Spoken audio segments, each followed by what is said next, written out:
Standard residential solar panels on the market today currently operate with an efficiency of between 22 and 25%. For decades, this was considered a hard ceiling. A law of physics called the Shockley-Queisser limit dictates that a standard silicon solar cell cannot convert more than exactly 33.7% of sunlight into electricity. That rule was just broken.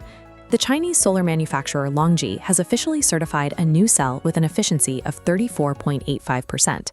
By crossing that threshold, they've proven that the theoretical limits of silicon-based energy capture are no longer absolute. In practical terms, 34.85% efficiency means you could generate double the electricity in half the space, potentially fitting a 10-kilowatt system into the same footprint where you'd currently only fit 5. For anyone looking to install solar, these figures create a strong incentive to wait for this technology to arrive rather than committing to what's available now. But while the laboratory data is verified, this technology relies on a specific material architecture that currently struggles to survive outside of a controlled environment. The breakthrough relies on a light-sensitive crystal structure called Perovskite. Engineers are using it to create a tandem cell. It's essentially a double-decker sandwich, with a layer of perovskite placed directly on top of a traditional silicon base. Single-layer silicon panels have a natural limitation. They only absorb a specific portion of the light spectrum, while the rest of the energy is either reflected or lost as heat. This tandem setup acts like bifocals. The top perovskite layer captures high-energy blue and UV light. The remaining red and infrared light passes straight through to the silicon underneath. By stacking these materials, the panel reaches a record-breaking 34.85%. This architecture allows for maximum light capture, provided it remains within the precise 20 degrees Celsius conditions of a testing laboratory. The problem begins when you move the cell from a sterile lab to a residential rooftop, where it faces variables the test environment ignores.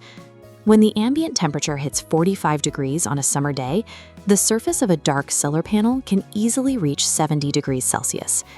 Perovskite is physically fragile. Intense heat rapidly destroys the chemical bonds within the crystal, leading to a permanent drop in efficiency. Then there is the issue of high humidity. Perovskite reacts to moisture like a biscuit in tea.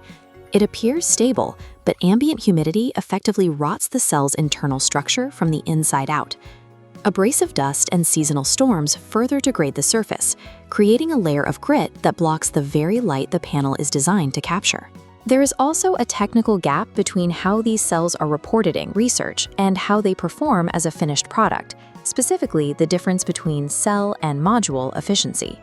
When you wire hundreds of these cells together into a commercial panel, you introduce electrical resistance. This cell-to-module loss can instantly drop that 35% lab record down toward 30% before it even leaves the factory. Ultimately, a technology optimized for a 20-degree lab is not yet equipped for the aggressive, degrading conditions found in nature. Because of these stability issues, perovskite tandem cells are currently limited to commercial solar parks, where professional operators can monitor and replace them as they degrade. A version durable enough for a 25-year residential warranty is likely at least 2 to 3 years away from being commercially viable. If your goal is to lower your electricity bill today, the most reliable option is to use established, durable technologies like TOPCon or HGT, which are specifically designed to survive current weather extremes. This also raises a question for the broader industry. Will local markets continue to rely on assembling foreign breakthroughs, or will we see engineers develop new solutions built for their own specific climates? Real-world climate is the final judge of any scientific claim. Let us know the peak summer temperature in your city in the comments. It's the ultimate test for the future of solar.